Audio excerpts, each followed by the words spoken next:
Selidiki pelanggaran Israel terhadap anak utusan khusus PBB kunjungi Palestina.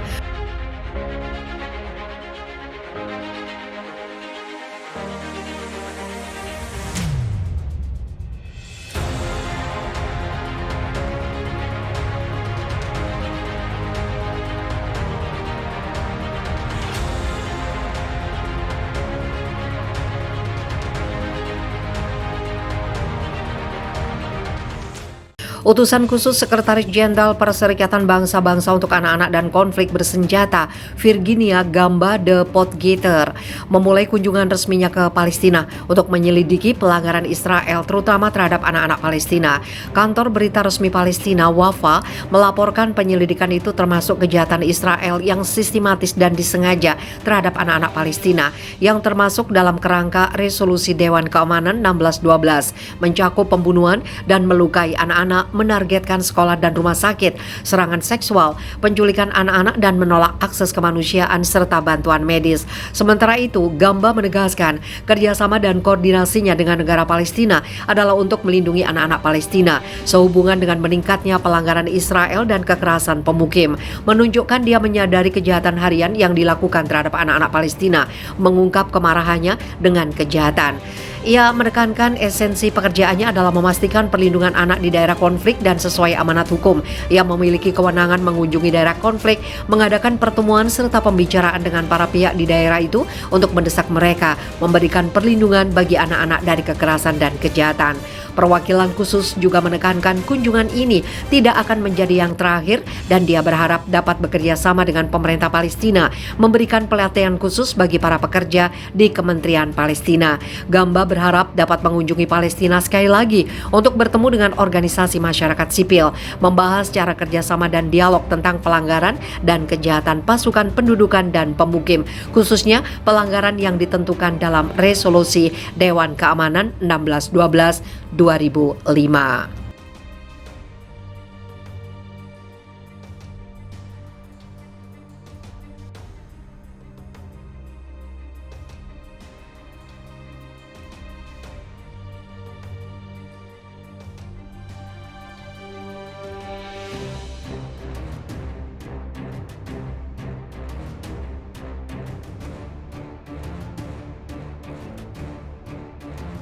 PBB bantu tablet komputer kepada anak-anak jalur Gaza, buka dunia dari cengkraman Israel.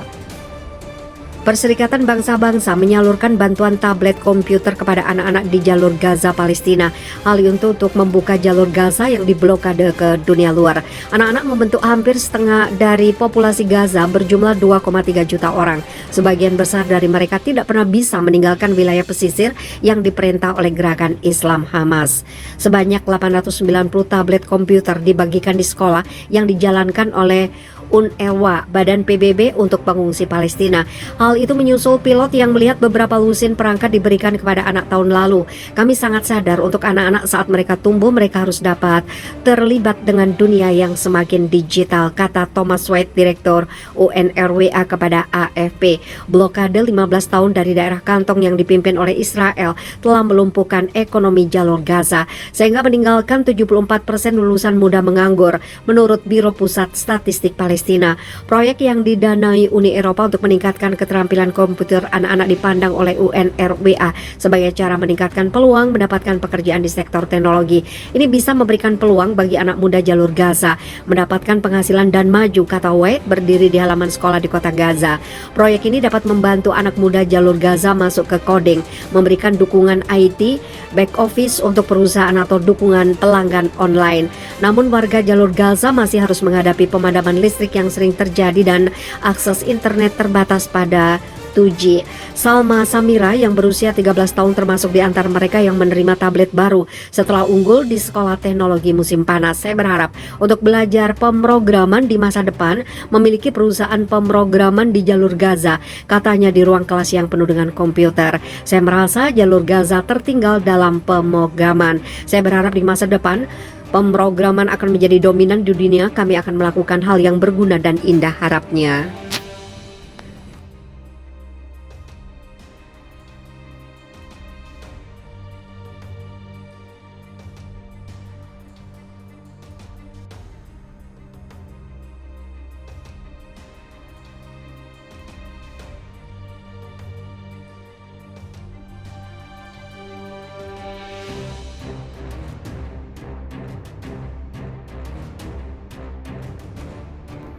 PBB sepakat peringati 75 tahun tragedi Nakba Palestina, Israel meradang. Majelis Umum Perserikatan Bangsa-Bangsa sepakat untuk mengadopsi resolusi untuk memperingati 75 tahun tragedi Nakba Palestina. Keputusan itu pun membuat Israel meradang dan mengecam keras resolusi tersebut. Sebanyak 90 negara menyetujui resolusi tersebut dan 30 menentangnya, serta 47 lainnya memilih abstain.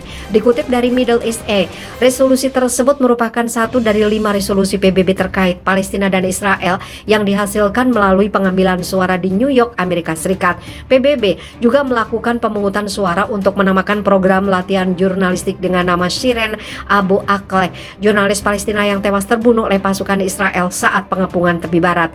Resolusi lain yang diadopsi menyerukan penghentian semua kegiatan pemukiman, penyitaan tanah dan penghancuran rumah, pembebasan tahanan dan diakhirnya penangkapan dan penahanan sewenang-wenang. Sebuah resolusi akhir menyerukan Israel untuk membatalkan kontrolnya atas wilayah pendudukan dataran tinggi Golan. Resolusi Nakba termasuk menyelenggarakan acara level tinggi di Majelis Umum. Malapetaka Nakba adalah nama yang diberikan rakyat Palestina atas pembantaian dan pengusiran paksa yang mereka rasakan di tangan milisi Zionis Israel. Peristiwa itu juga disebut sebagai awal pembentukan negara Israel. Pembantaian terjadi di desa Palestina saat milisi Zionis melakukan pembunuhan tanpa pandang bulu terhadap warga yang tidak bersenjata dan menguburkannya secara massal. Diperkirakan sekitar 15.000 warga Palestina tewas, 750.000 lainnya harus lari dari rumah mereka dan hidup sebagai pengungsi. Duta Besar Israel untuk PBB, Gilad Erdan, mengecam tindakan tersebut, juga bertanya kepada para delegasi, apa yang akan Anda katakan jika komunitas internasional merayakan pembentukan negara Anda sebagai bencana? Sangat memalukan. Ia mengatakan disetujuinya resolusi Nakba akan menjegal setiap kesepakatan damai antara Israel dan otoritas Palestina.